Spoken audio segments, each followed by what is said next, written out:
Hi, everyone, and welcome to the 53rd Live Cybersecurity Awareness Forum panel session. And it's the first session for 2025. So glad to have you here. Today, we're going to look at the issues around integrating security awareness training with the employee onboarding process. I'm Scott Wright, the host for today, and I'm the CEO and Chief Engagement Officer at ClickArmor. If you're a security awareness manager or a security professional, even a business manager who's just concerned about cybersecurity and human vulnerability, you're in the right place for the next hour. And we've got a seasoned panel of security experts today and a very engaged audience already. Should be fun and informative. So for those who haven't joined us, first of all, type in the chat if you can where you're coming from today, and we will do a little bit of a roll call in a minute. But the Cybersecurity Awareness Forum is an open collaboration group for anyone who's passionate about security awareness and human risk. And it's brought to you by ClickArmor with the Employee Cyber Confidence Builder. If you're looking for more engaging employee cybersecurity training, and a more effective way to train staff, that's easy to deploy. We'll talk to you a little bit later about that, but I'd love to hear from you if you're interested in that. So let's get started. Before we introduce the panelists today, as I said, please type in where you're coming from in the chat, and it helps us to understand our international composition of these sessions, and it also gives you a little practice typing in because we want people to be engaged and active. Our format is typically we have 3 open questions for the panel, and anyone can put their comments in the chat about the question as well. And we have 3 poll questions that will be displayed to you, and everybody can answer those. And at the end, we'll review them and see what sort of discussion we can have about all of those questions. But feel free to ask your own questions in the chat as well. So without any further delay, let's look at who's in our panel today. So I have Sid Chowdhury, the head of IT at Greenpeace Canada. He's worked in the nonprofit and corporate sectors and ran his own IT services business for over 15 years. Welcome, Sid. Hi. And Okay, so shall I introduce myself or, yeah, I was or actually you just going just to ask because I know in our earlier intros we had that you were studying for your CISP, and I think that yeah, might have actually gone by. no, well, I'm still studying for it, but I got oth- oth- other certifications. Um, so yeah, I'm still my title has changed. It's now IT strategy, IT infrastructure and cybersecurity strategist. So they Nice. changed it. I will update that in our notes. Thank you for that. And also, we've got Aaron Gallagher, who's been working in the security awareness field for probably over 5 years now. I think we have 5 in the notes, but I think you've been with us for a year or so. I think So it's probably closer to 7 at this maybe point. 7, yeah. And so she's helped build programs for companies ranging from 1,200 to over 500,000 employees. So Aaron's got a true passion for maintaining the human connection in all things security and awareness. And we're really happy to have you here, Aaron. Thanks. And I'll jump on to the not fully title change, but now I also handle risk management as well. Awesome. Oh, So we're also expanding my own knowledge as I have my homework And your behind empire. the Zoom call at this moment, as I'm taking many courses to continue to learn risk management as I've picked it up recently. And I'm going to self-plug that if you're going to convene this year in Florida, you will also see me as a speaker. So I'm very excited. That's really cool. You have a favorite risk management framework? We use NIST, as Okay. many people do. So I am learning all of that and currently a ticket pusher. I am simply reviewing tickets to keep our risk management at a bare minimum level at this point. So we Interesting. lost both of our risk managers, so someone needed to learn it, and I volunteered. Excellent. Can we mention the company you work for? Yes, I work for Fastly, which is a Lastly. edge cloud computing company. Very good. In fact, I ran into some folks from your company back in October. I was at the Sector conference in Toronto, security conference, and there was a Fastly booth. So I said I'd stop in and say, "Hey, I wanted to say hi." And I know Aaron. They go, "Who's Aaron?" Okay, they'll know. Everyone will know me eventually. Fastly is not a big company. It's 1,100, I got 1,200. a nice pair of socks from the booth too. We give So out great socks. I also have good socks from Fastly. So if you ever have a Fastly booth, go get socks. They're great. We get good socks. excellent. And last but not least, Fleetus Poston is a seasoned IT and security professional, currently security operations manager. Maybe he can update us on that too. Based on his experience, he finds immense joy in sharing his passion for cybersecurity and others. You'll see Fleetus on LinkedIn and YouTube now. He's doing some videos just to provide tips and things like that. So welcome, Fleetus. Good to be here. Yeah, still the senior manager of security operations at a backup and recovery company. Yeah, continuing to push knowledge out, doing a lot of shorts, sessions. We'll do live streams periodically just to do banter / AMAs. So feel free to join. Excellent. So I'm going to do a real quick roundtable just from the chat and see where people are coming from. We've got North Carolina, Maine, Ottawa, Toronto, Irvine, California, Southern Maryland, San Jose, Toronto, London, Finland. Awesome. Mississauga, also around Toronto, Montreal, and Denver. Excellent. Thanks so much, everybody, for telling us where you're coming from. And you might be interested in knowing that each session is recorded. So I'm just going to share my screen here and move on to our next thing in the agenda. Basically, yeah, we record the session, we create blog posts from it, and you'll find more information about when we're scheduling these sessions, as well as posted recorded videos in our cybersecurity awareness forum community. So welcome everybody to the community, and love to have more discussions there with you. Now, as we move into our session today, we're going to be talking about onboarding issues related to security awareness. So just as a bit of context, I like to share a slide with some thoughts to get the creative juices going. New employees, when you hire them, sometimes they haven't had any training, so you got to make sure they're up to speed. But a lot of employees have had some kind of training. Maybe it doesn't fully align with what you're seeing or what you need them to know. And they may even think they know everything. So that's always a challenge too. But they probably don't know specifically what the sensitive assets and business processes are in your organization. So those are things I think that we're probably going to be speaking about. But to start with, I'm going to start a poll. And we will launch it, and love to have your input on it. The question is, which components of a security awareness training do you find most challenging to implement during onboarding? Is it phishing awareness, password management, social engineering awareness, data protection, incident reporting, or other things? So just if you want to enter something in the chat, just put challenge so we know that it's the answer to your poll question.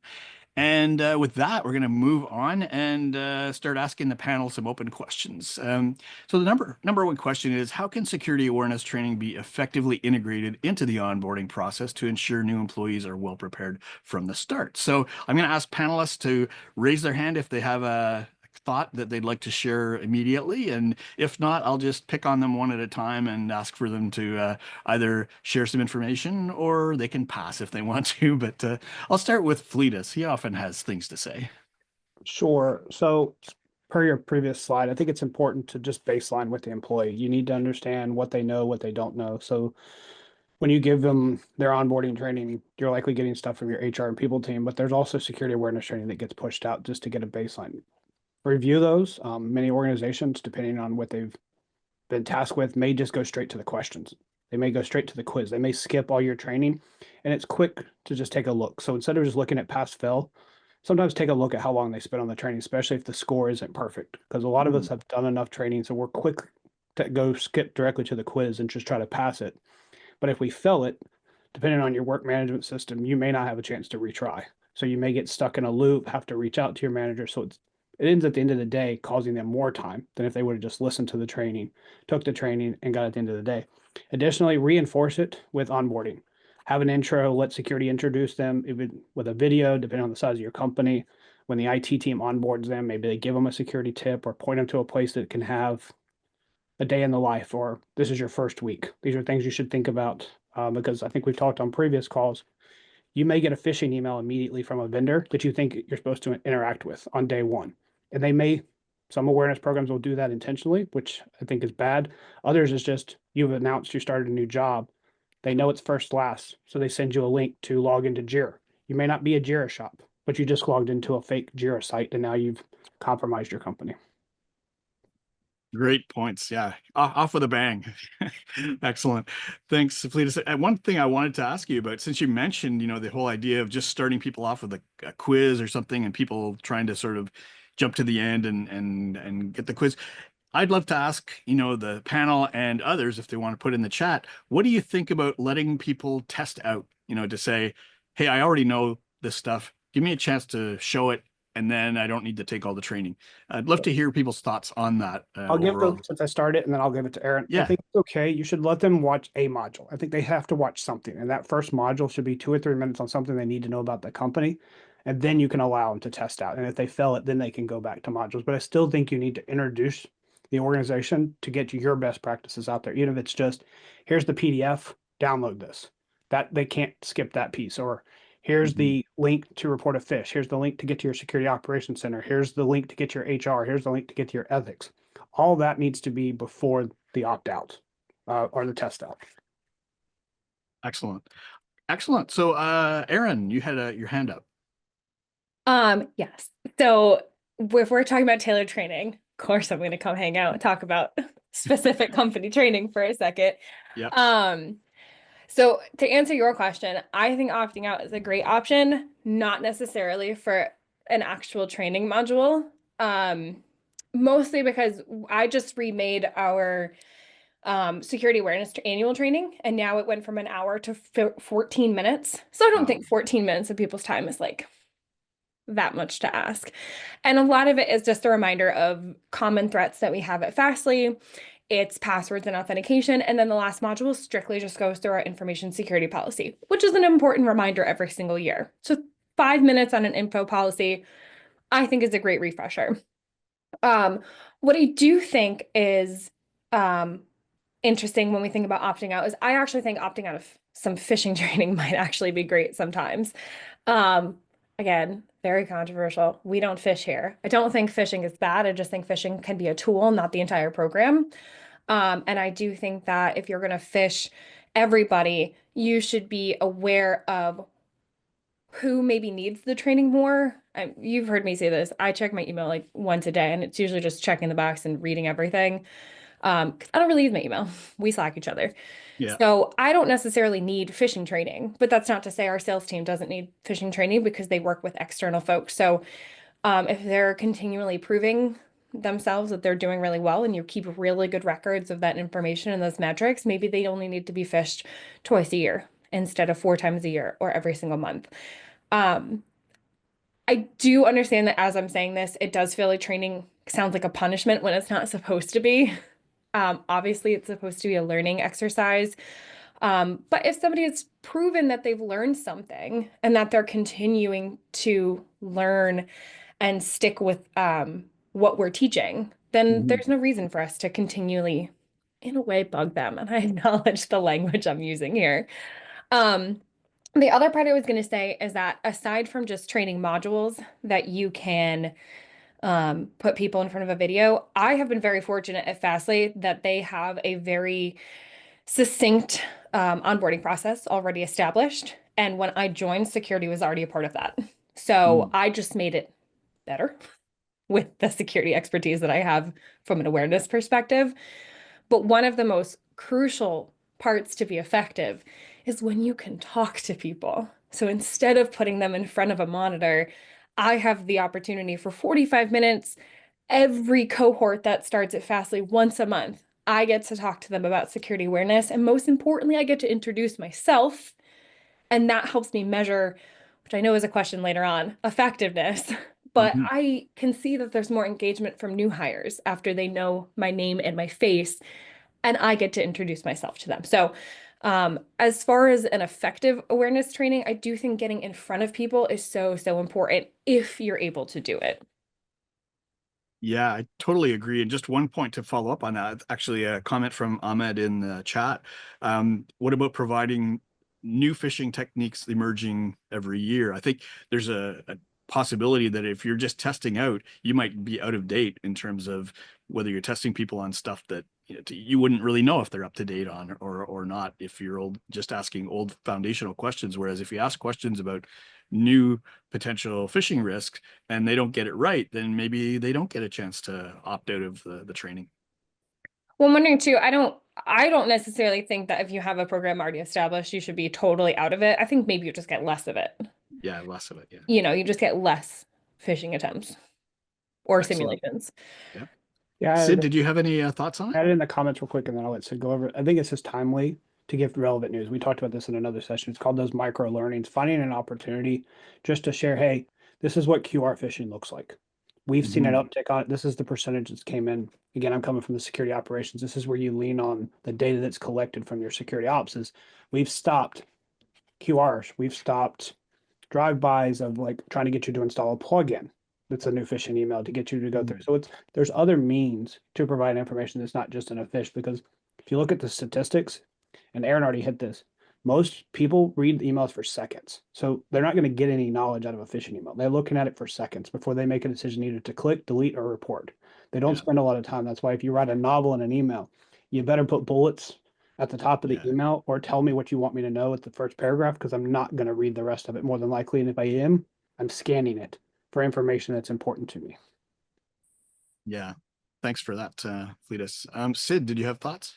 So I just finished an IT integration, an IT induction, sorry, and I work for a relatively small office of a very large org. Okay, so I know every employee. I do the IT induction with the people on the IT team for each person, and we focus on social engineering, privacy, and corporate espionage.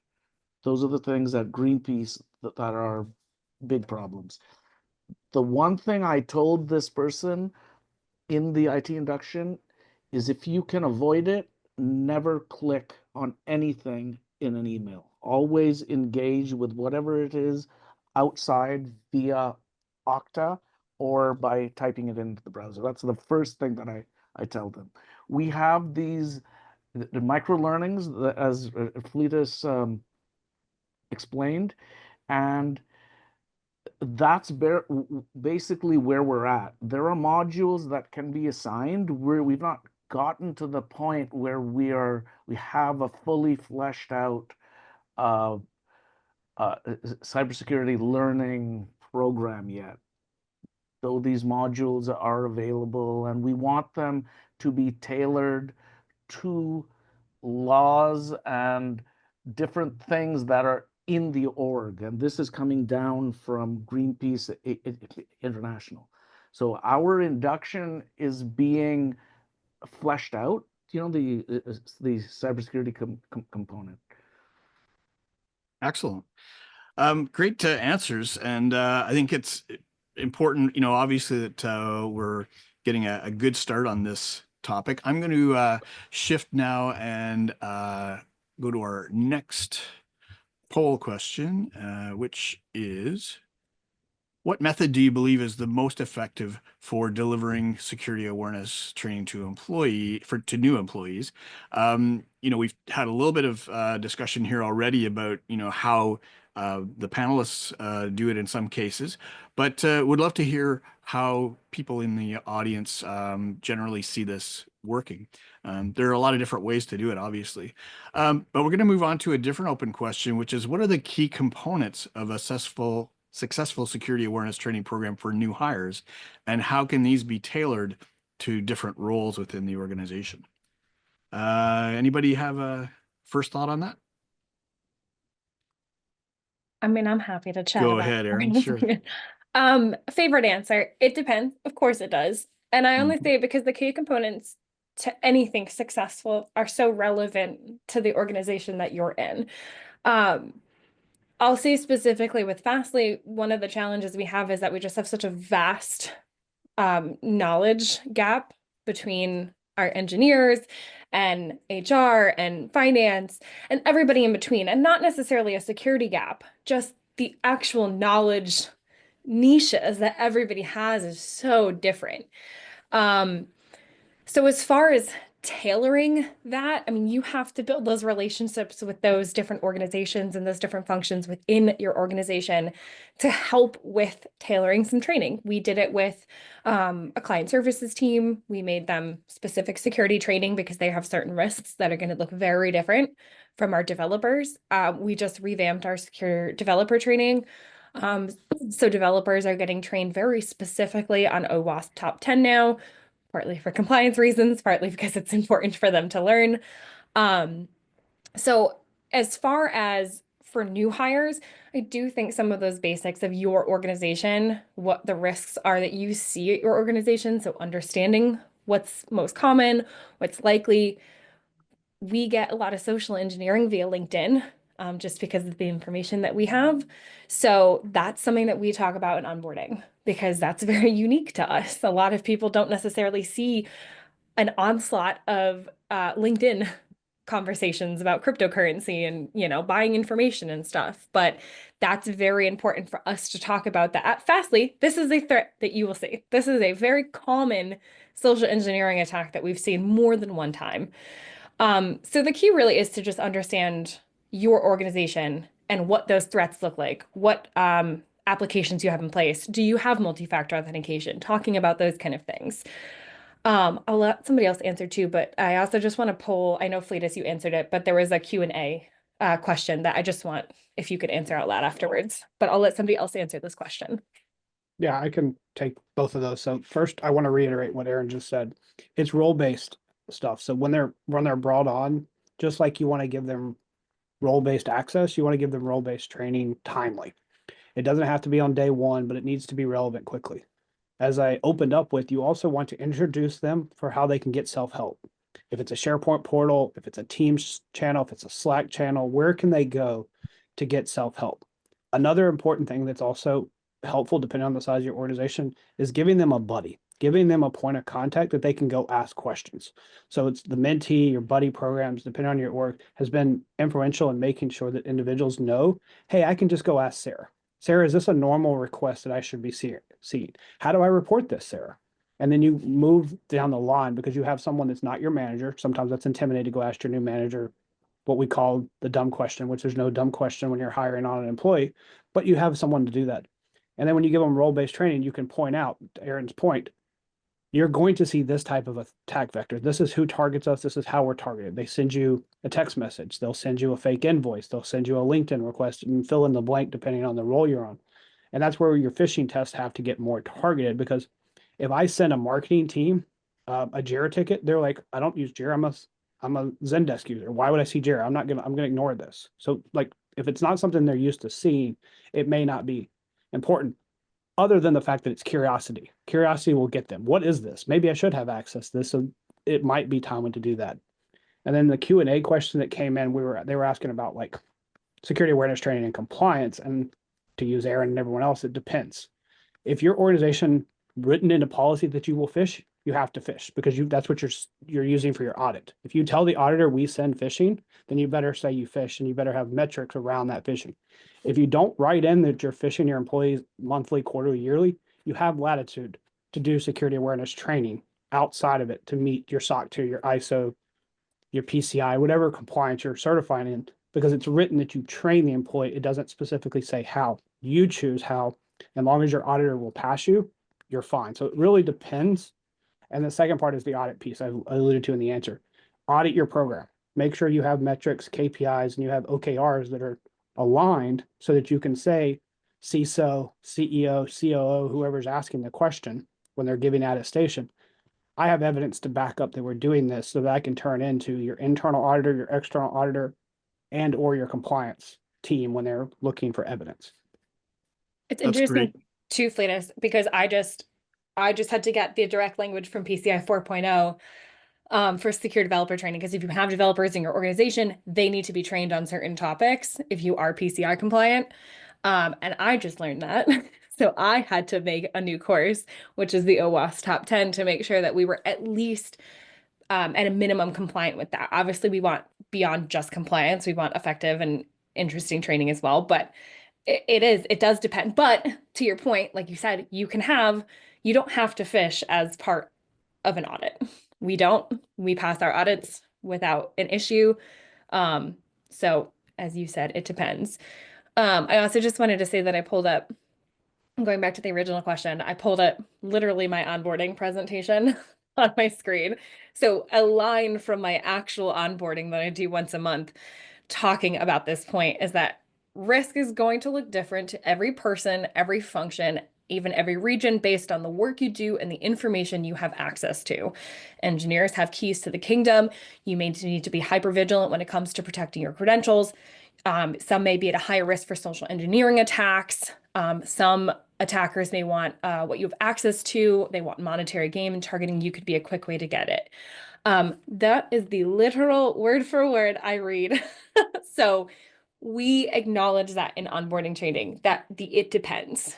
Everyone is going to have a different risk associated with where they are, who they are, and what they have access to. And one more thing before we let Sid, because I do want to hear Sid's point of view. It goes to least privilege again. I don't think we talk about least privilege enough. Like, you have to have technical controls, but you also have the administrative controls. And then one of those is making sure that you control what they have access to. I think I've shared in others, like data protection is probably one of the biggest things that people forget about.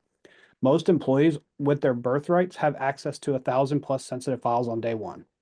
Think about that.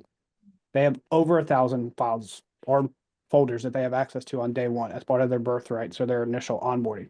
So be aware of that when it comes to onboarding new hires, that you're not over provisioning them and giving them access. Like, a marketing person doesn't need access to the finance shared drive. They don't need to see those documents. A developer doesn't need access to the marketing day-to-day work. They made access to the public material. So just control what you're giving them on day one. Not everyone needs the everyone in Windows. Don't take the everyone off of your folder until you're ready to make it in everyone. Once it's general knowledge and it's allowed, then you go back and you change it. If not, use RBAC. I alluded to that earlier, but that's another way of being aware of it. Just go check. That's your challenge right now. Look at your onboarding and see how much access is part of your birthrights. And is that an acceptable risk for your organization or not? Sounds like Not a me, new Cletus. meme. They don't trust me with anything at this company. I got access to nothing. Sounds Just like the a new new hires. meme to be born. Everyone shouldn't have everything, or everyone. I don't know what it is. Anyway, Sid, please help us. Okay, so I'll talk about our Google Drive structure. So we don't give access to any files to new hires. Nothing. It has to be explicitly added. And I think this idea of least privilege is taken to the extreme there. Every single shared drive the person has to be added to, and that's not the work of IT, it's the work of the manager, but they have to go through IT. Files are shared with people. My drive is empty. So the one thing we do ask, and I set it up during the induction, is my drive is we create a work folder for offline access, and I tell people to put everything inside there that they want backed up.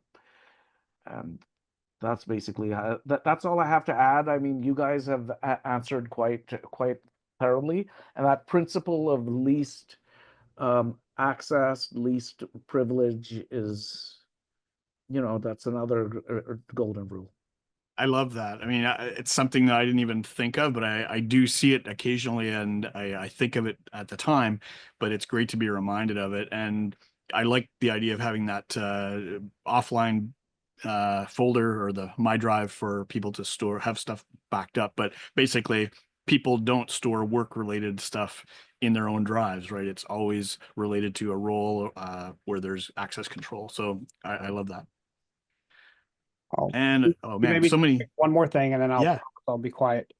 It's important to, like Sid's point, if you are a Google Workspace job, it's easy to cross-contaminate your Google because you're so used to checking your Gmail, your OneDrive, that when you do sync things, make sure that you're in the right account.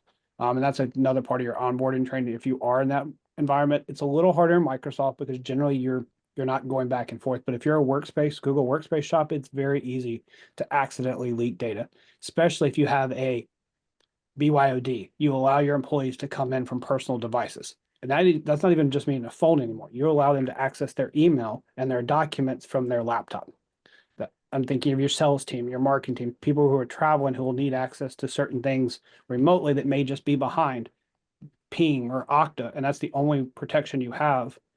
It doesn't keep you from data leakage and data protection. I know it's a separate topic, but as you're onboarding training, that's something to think about if you're a Google Workspace shop. Teach them on the cross contamination between their Gmail account and their company account.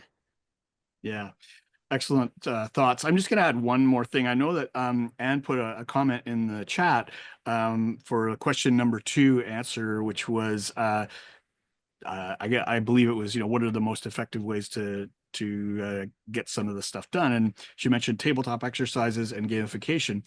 Tabletops you often think of for executives, but you can actually set them up for general employees, for any situation where you might walk people through use cases that are representing those frequent threats that you do see. So you can make it a fun exercise or a very relevant and engaging exercise as a live tabletop, and also mention gamification. So I have to jump in here because ClickArmor is a gamification company essentially, and the reason that we find it very helpful is because whether you're doing videos, which are kind of hard to produce and they're kind of rigid and you can't change them very often, versus live training, which is great for some people, but not necessarily always scalable. If you can get a live 45 minutes like Aaron does every month, that's awesome.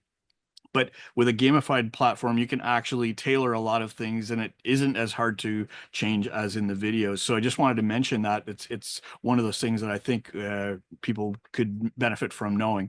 So I'm going to move on to our next poll question, which will be, does your organization have any specialized security awareness training for new employees, or do they take the same training as regular employees? So you might have employees taking the same foundational training as other employees, but they take it, at a certain time when they come on board, and then they sort of sync up later.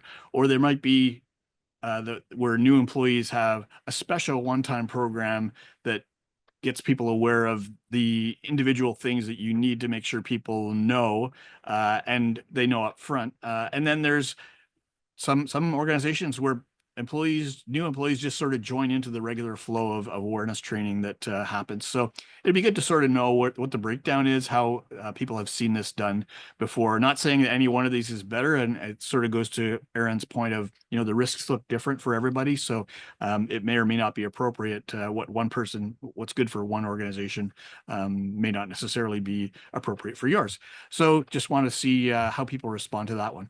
Yeah, on that, before we go into this next one, Sid Yeah. already put it in the Q&A, but I think it's timely. You can go to the next slide. It's fine. But the Yeah. question is have you been including AI, ML, security, privacy, hygiene as part of your initial onboarding, or is it separate or not at all? Per the comment I just went on that rant, you need to make sure that they understand how to handle data. So I think it's imperative that you say you can load this in, you cannot load this in. On the flip side, it's probably not intuitive for a day one to tell them not to do something. Tell them what they can do, and then eventually let them know what's not to. Because as a human mind, you see the list and you don't know which is which. If you're inundated with training and you see a list of things to do and not to do, you're going to forget which one is the do and not to do. So probably tell them you can put it here, you can do this, you can do this, you can do this. Leave out the cannot until you're deeper into the program, and then let them know the cannot, because that's your acceptable use policy. That's what it's coming down to. Your acceptable use policy should outline what they can and can't do when it comes to not just ML Mhm. or AI, but to my point, you can log into your personal Gmail. You cannot log into your personal Gmail. That's also important to distinguish on your first week of training. Yeah, and that goes to things like what Sid said about, you don't ever, if possible, don't ever click on a link in an email, right? So it's a little bit further down the list, but it's a great sort of global principle for people to follow. Yeah, and hygiene, again, this is my soapbox, and you guys have heard enough. It starts with the human. Human-centric security is you train them again what they would do. Like security starts from the time you wake up to the time you go to bed. So the hygiene piece of it is just understanding how you would handle that if you weren't at work, or if you were in your car, or if you were at your desk, or you're at home. You should always have that, what I call the rill in your head. It's that predetermined actions. What are you going to do when this happens? Don't wait until it happens to know the decision. Have a predetermined or premeditated action so that you know I'm going to click, I'm not going to click. I'm going to report, I'm not going to report. You've already predetermined that prior to the event happening. So it's much calmer and you're not going off the emotions of this is urgent. Is this normal? Is it not normal? And this is getting a little bit past onboarding, but those are things you can teach them. Yeah. We know you have intellect. That's why we hired you. We trust your intelligence. And here's some steps we'll do to help you be more secure, both personally and professionally. Excellent. Let's move on to the last open question now. How can organizations measure the effectiveness of their security awareness training during onboarding? And are there metrics that can be tracked? I think Aaron had some thoughts on this. I did, and it's hard because obviously we work in a very subjective field. Engagement is always very hard to measure. Um, but the one thing, and it's not necessarily a quantitative answer, but it is a qualitative one, and we saw a really big uptick, or I see a very big uptick after onboarding, especially with the new onboarding training. The pre-me, before I was here, it would constantly rotate who was giving onboarding training. And now that I'm here, I'm the only one that gives it, usually. Um, and it's led to better consistency. And I've seen an uptick in people reaching out to me with questions, chatting with me at least once, or every time I onboard, I'll have between 1 and 3 people every time reach out to me with additional questions where they've thought about, okay, from what you said, I'm realizing that I want to install this application, and you talked about what we can and can't install. Can you give me a little bit more information on this particular application? Or I need more information on identity and access management, or who can I ask about this question? And I have people who are very inquisitive after onboarding. So for me, an engagement metric is, how many questions are we being asked? How many people are reaching out after? How many people are comfortable reaching out? Another metric that I did when I started here, I haven't done it as much recently, but because I've been blessed with having the live sessions that have been graciously handed to me, I was also able to send out a Google form gauging people's interactions with past security teams and past awareness programs to get an idea of, was your security team at previous organizations approachable? Did you reach out to them with questions? Did you have a security awareness program? How confident were you in the information that you learned from it? Is there anything that you like to see in an awareness program, or is there anything you hate to see in an awareness program? And getting some of those answers does give me somewhat of a both quantitative and qualitative answer. So if you are at an organization like mine where you can you have kind of cohorts that come on, or you're able to see new hires, you get a new roster every single month, and you're able to filter it by new hires and send out that survey or reach out to people and ask those questions. It's a good way to gauge how to not only work with new hires, but also what hasn't worked in the past, how you can adapt and change or keep, things that are working really well in your own program at the moment. So That's forgot I used awesome. to do the form, actually. Just remember that. Should do that again. That New is year, new awesome. me. I love doing the survey of new employees. You've got them captive. Why not ask them some things, right? And I got some very honest answers from people about things that they really didn't find helpful in awareness programs, long trainings.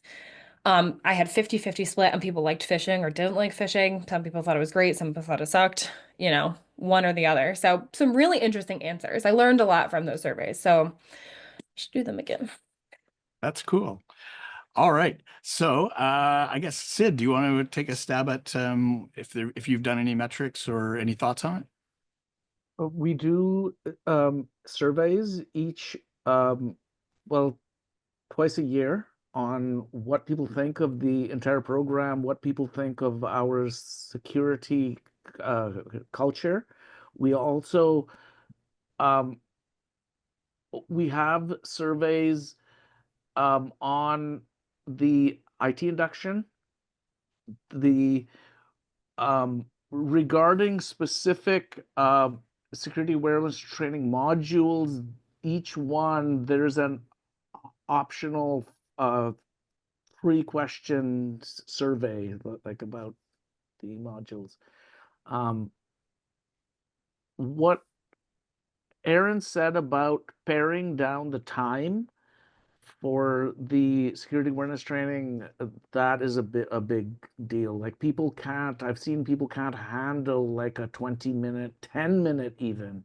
It has to be in chunks of 5 minutes or less. I mean, I've seen. Otherwise, people simply will not do it and refuse to do it. Interesting. Fleetus? We pretty much covered most of it, but I'll just reiterate again. Look at time spent. It's a good determination of how long. If a person spends way too long on it, did they forget about it? You might want to engage with them. They opened it and forgot about it. If they're too quick, they probably click through. As long as they pass their quiz, if there is a quiz at the end of the training, if there's not, just understanding that's a good metrics to look at. And then to Aaron's point, look at how quickly they jump in and start asking questions, because there should be forums quickly for them to get involved. I've shared previously, and my GRC awareness person is on this call, is we have a help security channel. We have a security awareness channel. Both of those channels should see activity from our new hires and employees quickly, because they're going to be asking, hey, can I install that to your point? Or, hey, I have a question. Or, hey, I failed your training. What do I do next? Because if they're engaging, giving them avenues and then introducing those Slack channels or email aliases to them quickly is important to know if they've actually completed the training. So looking at their time spent and if they join and when they join the channels, what questions do they ask, and then pull the thread to see what else. Because you're going to learn a lot, to Aaron's point, on what is their hygiene like. Are they used to having free reign or very technical controls? Because you'll learn very quickly if you hire someone who's been in a very security minded, they may ask you questions about things that's per your policies allowed here at your current company that weren't allowed elsewhere, and you have to walk them through that. Or on the flip side, you'll have someone who's never had strict and you have some strict policies. They're like, why can't I have admin rights? And you're having to explain why you don't get admin rights to your PC permanently. You may get temp admin to install a software and update, etc., or you have your mobile device or your management device systems push it for them, and they have a request to do that, so they're not installing it from the web. You're installing it from the repo that's been securely scanned and trusted by your security team. Well, Aaron, you had another point? I was actually just going to talk off of what Sid had said too about cutting time down, because it also goes to Anne's comment as well.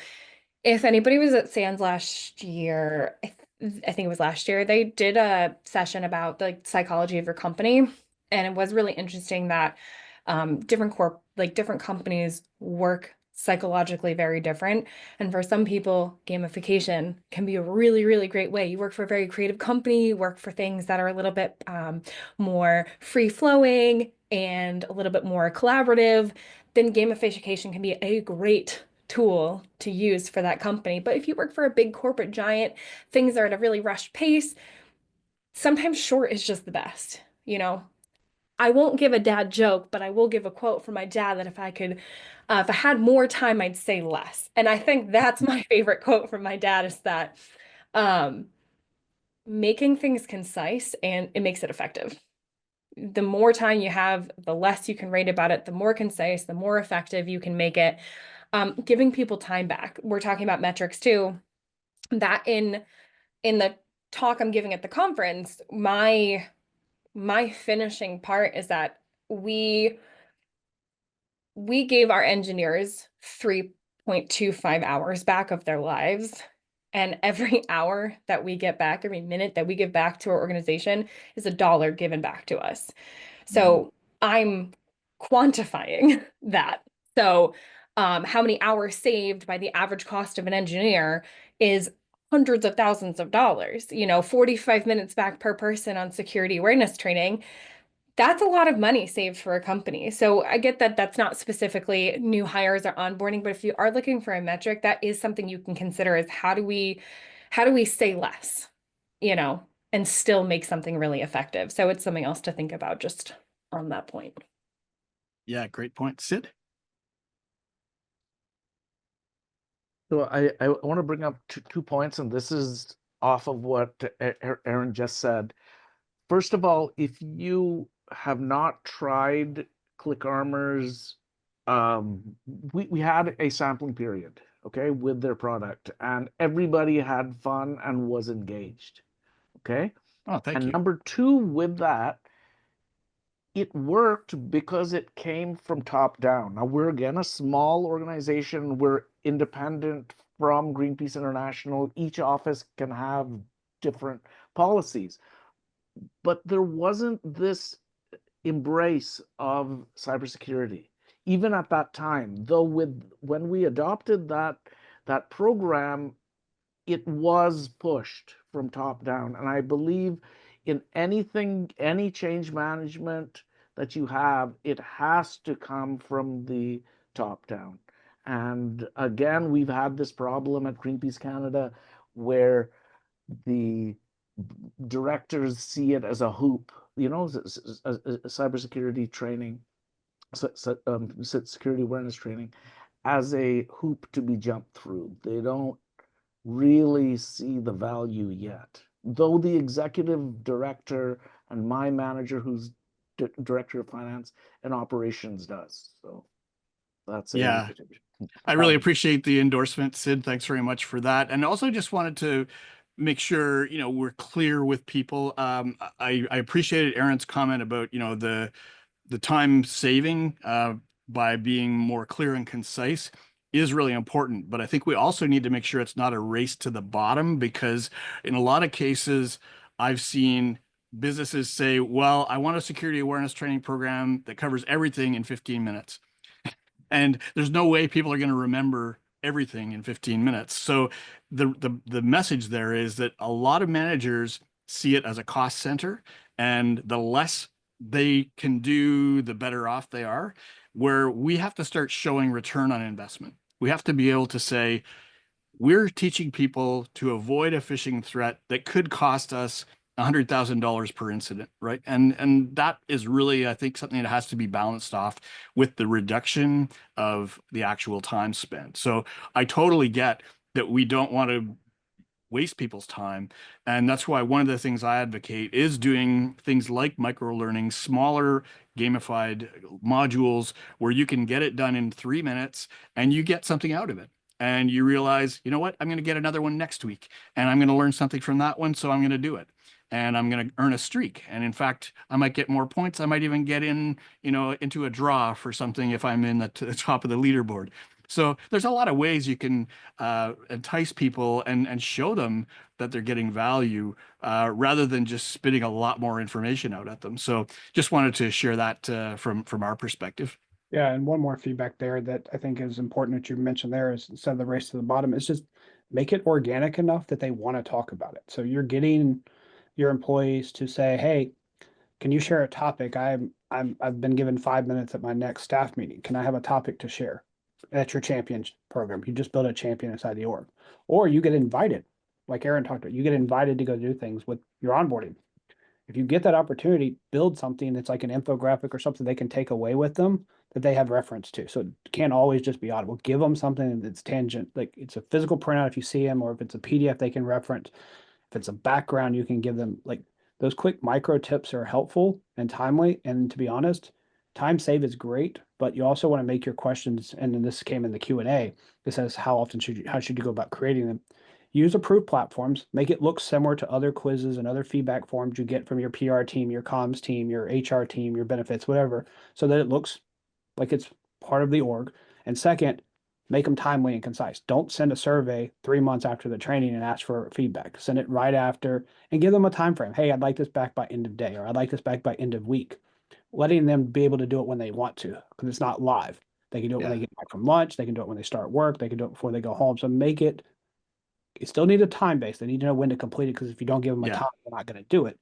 But you give them the luxury of, hey, review this on your time, answer these 5 questions by end of week. Now they can slot it into their calendar when it's appropriate versus, I'm going to drop 45 minutes on your calendar right before lunch and make you listen to me, and I'm going to keep you from lunch.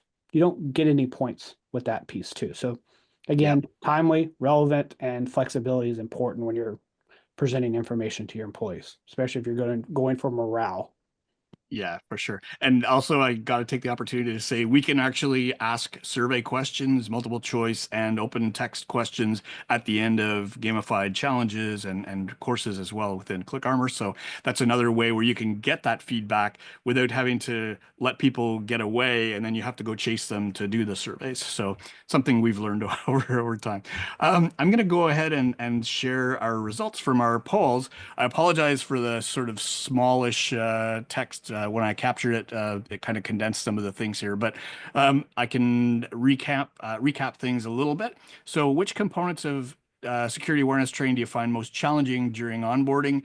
The biggest one was social engineering. So that's interesting. It's a more complex topic. And you know that when people are trying to drink from the fire hose during onboarding, it's hard to talk about those things. So I know that in a few cases of our own customers, that social engineering has actually been the biggest threat that we wanted to try to address. And it is something you've got to make time for. So that's a really interesting observation from our poll that social engineering, data protection, and passwords and phishing are all pretty much up there. We want to make sure that people do engage with those things and learn about them right off the bat. Second one was, what method do you believe is most effective for delivering security awareness training to new employees? By far, live sessions. So I think Aaron is hitting the mark there. Everybody I gets also that. voted for it, so I helped that number go up as well. And well, there was 12 others that voted for it too, so that's good. Does your organization have any specialized security awareness training for new employees? Everybody pretty much has a special onboarding employee security awareness program, so I think that's great. Those are the main takeaways, but reach out if you want more details on the answers to these poll questions. And just inviting everybody in the chat, if you have a question that you'd like to ask the panel or other participants, feel free to type it in the chat now. And while we're waiting for anybody to enter any final questions, just wanted to thank the panelists. We had some really good observations here. I take notes, and there's way too many here I got a page and a half of things that Fleetus and Sid and Aaron have covered. But you know, I like Sid's note of never click on anything in email if you can avoid it. Fleetus's idea of a security buddy system, when people join, get them paired up with somebody who has knowledge of the context that they can call without feeling like they're annoying the help desk if they need to ask a question. And Aaron's observation that, risks look different to every person in every different role. And I think that's super important. It's getting more important, I think, as we adopt AI and all kinds of new risks will be making each role look different. And that's something that we're really trying to focus on with ClickArmor actually, is to help make tailorable security training for every role, not just security awareness in general. So those are, the insights that I got. If you guys have any other insights, love to hear your comments as well. And finally, just wanted to let you guys know a little bit about ClickArmor. As I said, it's a gamified security awareness training platform. It's built to be flexible, so you can do tailored content. It's scalable. We can make changes really quickly, and we can deploy to lots of different groups of people with different content on everything from phishing, social engineering, operations, security, etc. But we have different packages, so it's easy to get started for a very low cost. So feel free to reach out to myself or to Ryan, who couldn't be here today. And I want to thank everybody for joining us. Do consider joining the Cybersecurity Awareness Forum, which is a lot of fun, I think, and we get a lot of all our information about what upcoming sessions. I haven't announced one. We typically do these once a month now, and love your input on what topics would be good to cover in February. And with that, I think it's 1 minute to 2 o'clock, and we'll let everybody go. But thanks so much, everybody, for joining us. We'll see you next time. And an engaged employee is a resilient one. Thanks very much. We'll talk to you next time.